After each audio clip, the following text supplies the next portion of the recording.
સાબરકાંઠામાં 40 લાખની સરકારી ગ્રાન્ટમાં કૌભાંડનો પર્દાફાશ। જિલ્લાની 41 પ્રાથમિક શાળામાં ગ્રાન્ટના કામમાં ભ્રષ્ટાચાર।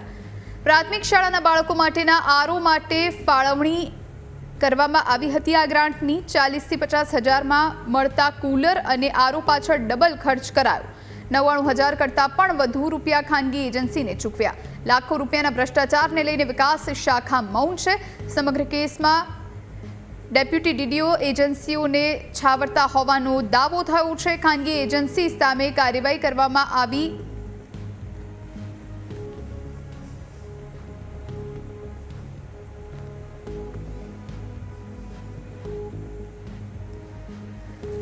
તો બાળકો માટે આરઓ માટે આ ગ્રાન્ટ ફાળવી હતી। સાબરકાંઠામાં 40 લાખની સરકારી ગ્રાન્ટમાં કૌભાંડનો પર્દાફાશ થયો છે। જિલ્લાની 41 પ્રાથમિક શાળામાં ગ્રાન્ટના કામમાં ભ્રષ્ટાચાર થયો છે।